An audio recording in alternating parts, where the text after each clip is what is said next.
దేశానికే రోల్ మోడల్గా నిలిచేలా తెలంగాణలో కుల గణన జరిగిందన్నారు సీఎం రేవంత్ రెడ్డి. బీసీ రిజర్వేషన్లని ఆమోదించకుండా కేంద్రం తాత్సారం చేస్తుందంటూ విమర్శించారు. కేంద్రంపై ఒత్తిడి తెచ్చేందుకే ఢిల్లీకి వచ్చామని చెప్పారు. రేపు రాహుల్ ఖర్గే సహా ఇండీ కూటమి నేతల్ని కలిసి కుల గణనపై వివరిస్తామన్నారు. ముస్లింలను తొలగించాలంటూ మాట్లాడుతున్న కమలం పార్టీ నేతలు బీజేపీ పాలిత రాష్ట్రాల్లో మరి రిజర్వేషన్లు ఎలా అమలు చేస్తున్నారు అంటూ ప్రశ్నించారు సీఎం. 100 సంవత్సరాల నుంచి వాయిదా పడుతూ వస్తున్న బీసీ కులగణన సర్వేను తెలంగాణ రాష్ట్ర ప్రభుత్వం నిర్వహించి దేశానికే ఆదర్శంగా నిలబడి ఫిబ్రవరి 4 తారీఖును తెలంగాణ రాష్ట్ర ప్రభుత్వం సోషల్ జస్టిస్ డేగా ఈరోజు సంబరాలు జరుపుకుంటున్నది.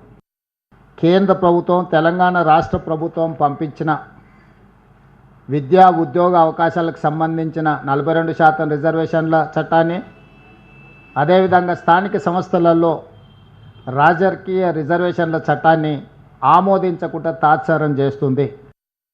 కేంద్ర ప్రభుత్వం మీద భారతీయ జనతా పార్టీ మీద ఒత్తిడి తీసుకొచ్చి కేంద్ర ప్రభుత్వం మెడలు వంచైనా సరే ఎడ్యుకేషన్ ఎంప్లాయ్మెంట్లో 42% రిజర్వేషన్, స్థానిక సంస్థల ఎన్నికల్లో 42% రిజర్వేషన్ సాధించడానికి సహకరించి మా తరఫున నిలబడి ఇండియా కూటమి అలయన్స్లో ఉండే వివిధ రాజకీయ పక్షాలను కూడా సమన్వయం చేసుకొని తెలంగాణ రాష్ట్రంలో బలహీన వర్గాలకు న్యాయం చెయ్యాలి అని చెప్పి విజ్ఞప్తి చేయడానికి ఢిల్లీకి రావడం జరిగింది.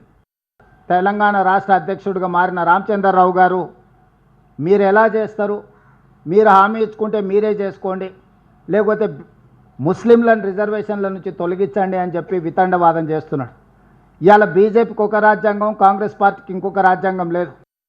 ఈరోజు గుజరాత్లో, ఉత్తరప్రదేశ్లో, మహారాష్ట్రలో 40-50 సంవత్సరాల నుంచి ముస్లిం రిజర్వేషన్లు అమలు జరుగుతున్నాయి. నిజంగానే మీరు ముస్లిం రిజర్వేషన్లను తొలగించాలి అని అంటే, తొలగించే ధైర్యం, చిత్తశుద్ధి మీకుంటే గుజరాత్ నరేంద్ర మోడీ పుట్టిన రాష్ట్రంలో ముస్లిం రిజర్వేషన్లు తొలగించండి. వాళ్ళు క్లారిఫికేషన్ అడిగిన అది ఆల్వేస్ నువ్వు ఏ బిల్లు పంపించినా సమాచారం అడుగుతారు, దానికి సంబంధించిన వివరాలు అందించడం అయిపోయింది. అది